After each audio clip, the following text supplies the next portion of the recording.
One look at the badge on the front of this vehicle and you prepare yourself to look at a big, brawny, muscular diesel SUV. Look at Mahindra's portfolio. They make nothing but these rugged, go-anywhere machines. While they are great out on the highway, you secretly crib when you're stuck inside chock-a-block city traffic. However, this is a Mahindra for the city.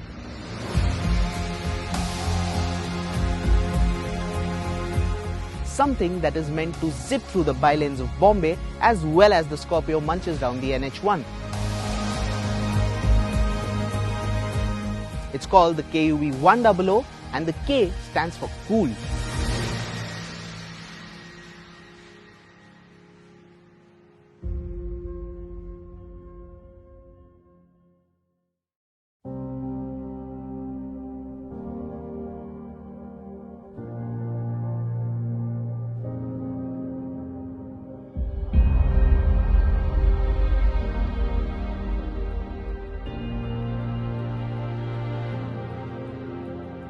Now, Mahindra say that this car here is an SUV. However, the design and the proportions are slightly funny. The tall height and the small wheels make it look straight out of a Disney cartoon at times. The quirk is amplified when you buy it in colors such as an orange or a red. If you're feeling a bit too adventurous, there's an aqua blue in there as well.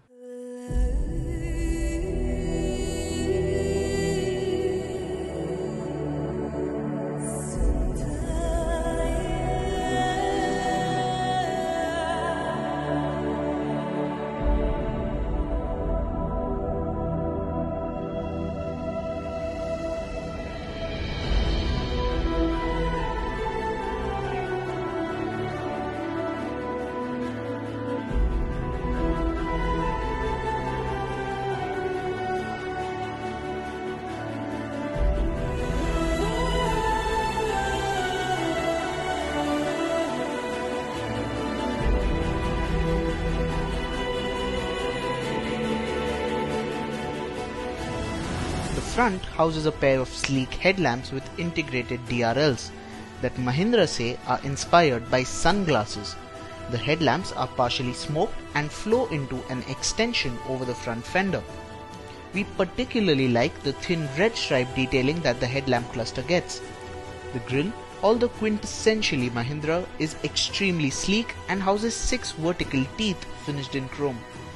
The large front bumper with generous amount of cladding, vertically stacked fog lamps and the faux skid plate finished in matte silver do all they can to give the KUV an SUV-ish face. From the side, the hood looks a bit too long for the overall length of the car. It gets plenty of cuts and creases that give the KUV a very busy side profile. A quirky touch is the positioning of the rear door handle. It is next to the rear window, just like in the Chevrolet Beat. We think that the KUV could have done with a better set of wheels. The 14 inches simply look out of place among the beefed up exteriors. The rear gets some clean looking tail lamps and some more cladding on the bumper that house a pair of rear fog lamps. The top spec variant gets a rear wiper as well as a rear defogger. Overall, the KUV isn't groundbreaking in terms of design. What it definitely is striking.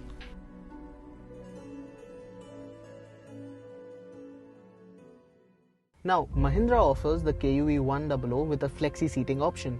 There's the 3+3 variant that you see here, and then there's the standard 2+3 as well. Now, the seats are slightly hard and do not offer a lot of support. However, they can be termed comfortable considering the segment they are in. Now, coming to the main question, is the middle seat usable? Now, if you're built like me, as you can see, there's no leg space here, but it can work for tinier people over short distances. But please remember to drive extremely safe. There's no airbag for the central passenger. If you crash, he's going to have the gear stick up his chest and KUV100 embossed on his forehead. The dashboard is almost flat to accommodate the third passenger up front. While a grey shade envelopes most of the cabin, There are touches of piano black around the dash, matte black around the center console, and splatters of dull silver on a few places like the steering wheel. The steering is a simple 3-spoke unit that gets buttons for the audio and the calls. However, the texture on the steering is a bit too grainy and the quality of plastic used on the buttons aren't too great either. The steering gets adjust for rake but not for reach. The instrument cluster is a simple 2-pod unit that houses a tachometer and a speedometer. An MID is sandwiched between the 2 pods. It reads out information like fuel, temperature, odometer and trip meter. Distance to an empty readout is available, although it's present on the screen of the music system. The center console has a very functional design. It houses an integrated music system which is paired to 4 speakers and a couple of tweeters. The system gets a 3.5-inch monochrome screen and can play music via USB, aux and Bluetooth as well. It also gets Mahindra's BlueSense app compatibility, which basically acts as a Bluetooth enabled remote for the music amongst other things. The rear can accommodate 3 people at once, but barely just. It is one of the few cars in the segment that can house 2 6-footers one behind the other. With the front seat set to my driving position, I had just about enough legroom and generous headroom.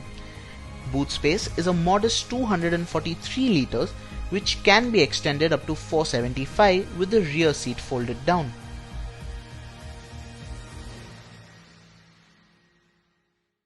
Now the KUV100 debuts a new family of engines called the M Falcon for Mahindra. Currently there's the G80 petrol that we're driving right now, and then there's the D75 diesel as well. Both engines are 1.2 litre 3-cylinder units. The petrol is an all aluminium engine and the diesel is based upon that. Now let's talk about the diesel engine first. We drove the diesel KUV around Mahindra's test track in Chakan, and key takeaways were that the clutch was extremely light. The low end grunt was extremely nice. It produced 77 bhp of power and 190 Nm of torque. More importantly, all of that 190 Nm came in at as low as 1750 rpm, which simply means that in-city drivability on the KUV diesel is going to be very nice.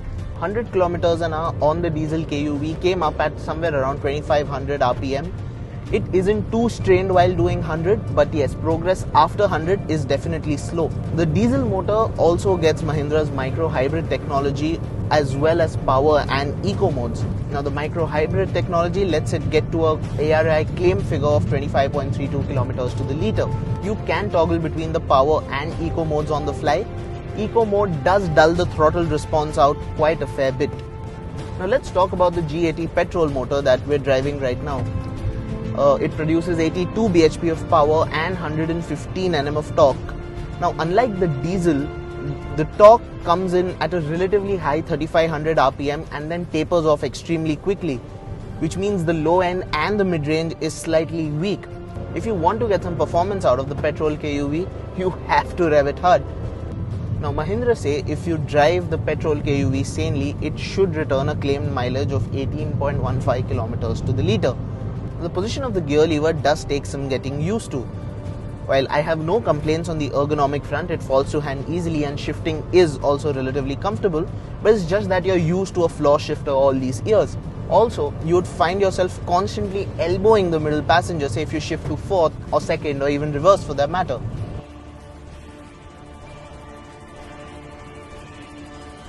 The steering is light, which makes the car extremely chuckable. Parking, taking quick U-turns are quite easy and one-handed affairs. It does weigh up nicely as the speeds climb. Feel and feedback is substantially better than the Grand i10 and a couple of notches below the benchmark, that is the Swift. Being a fairly tall car, there's a lot of body roll when you throw the KUV into a corner. Also, the skinny tires do not provide a lot of grip. As a result, there's a lot of understeer. The suspension on the KUV has a long travel. While this does cushion out all the bumps and undulations on the road, it also manages to toss the passengers around a fair bit.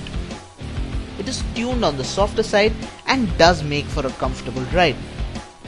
Stopping power is courtesy disc brakes at the front and drum brakes at the rear. The brakes bite in nice and early and stopping power is adequate. Now the KUV isn't the most dynamically established by a long shot.